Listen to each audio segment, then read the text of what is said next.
ఈరోజు అధికార party Congress party, ఆ పార్టీ నాయకుడు ముఖ్యమంత్రి గారు, మంత్రులు వారు మేము ఇంకా ప్రతిపక్షంలోనే ఉన్నామనే విధంగా వివరిస్తూ ఉన్నారు. బాధ్యతగా మాట్లాడాల్సిన వాళ్ళు బాధ్యత రహితంగా మాట్లాడుతూ ఉన్నారు. ముఖ్యమంత్రి గారు ఇక మాట అనొచ్చులో నాకు తెలియదు కానీ ఒక వీధి రౌడీలాగా మాట్లాడుతూ ఉన్నారు. మనం చూస్తూ ఉన్నాం వారి తీరు. టిఆర్ఎస్ పార్టీ జెండా, టిఆర్ఎస్ పార్టీ ఈ కండువ తెలంగాణ రాష్ట్రానికి తెచ్చిన పార్టీ, తెలంగాణ రాష్ట్రానికి తెచ్చిన జెండా.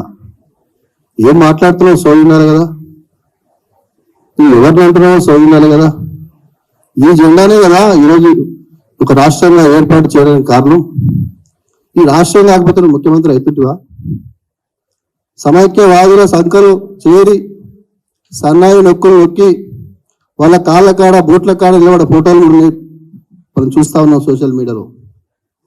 అక్కడ ఉన్న నిన్ను ఒక గుర్తింపునిచ్చిన ఈ రాష్ట్రం, ఈ రాష్ట్రాన్ని తెచ్చిన ఈ జెండా, ఈ జెండాను 100 మీటర్లు పాతావా బిడ్డ? నువ్వు కాదు, నీ తాత ముత్తాతలు వచ్చినా ఏం చేయలేరని చెప్పేసి నేను తెలియజేస్తా ఉన్నా. ముఖ్యమంత్రి గారు, నేను ఒక శాసనమండలి సభ్యుడిగా, ముఖ్యంగా తెలంగాణ ఉద్యమకారుడిగా ఎందుకు ఇంత ఆవేదన, ఈ రాష్ట్రం, ఈ ప్రాంతం అంటే మాకు ఎందుకు ఇంత ప్రేమ అంటే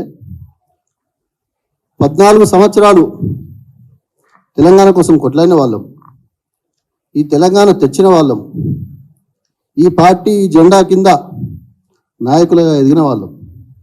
మా నాయకుడు కేసీఆర్ గారు 2001లో టిఆర్ఎస్ పార్టీని స్థాపించి ఎన్నో ఉద్యమాలు, పోరాటాలు చేసి ఈ రాష్ట్రాన్ని సాధించారు.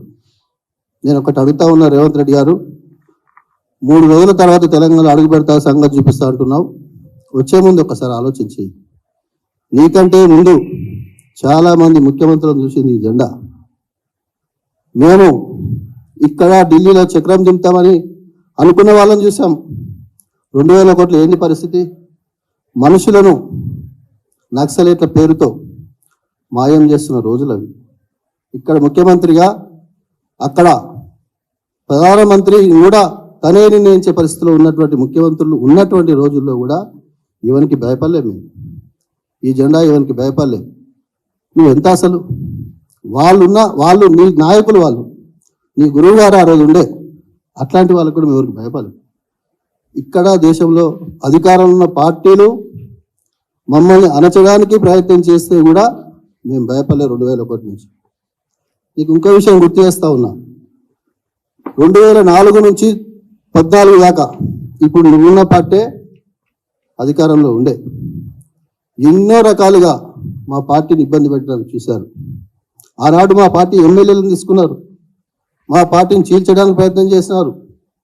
అయినా మేము ఏమైనా భయపడలేదు. నువ్వు ఆ విషయాన్ని గుర్తు చేసుకో. వాళ్ళకంటే గొప్పగా కాదు నువ్వు, ఎందుకంటే నువ్వు కొంత, నేను యువకునిగా ఉన్నా, ఏది మాట్లాడినా చెల్తుంది, కొంత నేను స్పీడ్గా ఉంటాను ఆలోచన నీకు ఉండొచ్చు, కాక ఉండాలి, తప్పలేదు. కానీ నువ్వు ముఖ్యమంత్రి అనే విషయాన్ని మర్చిపో.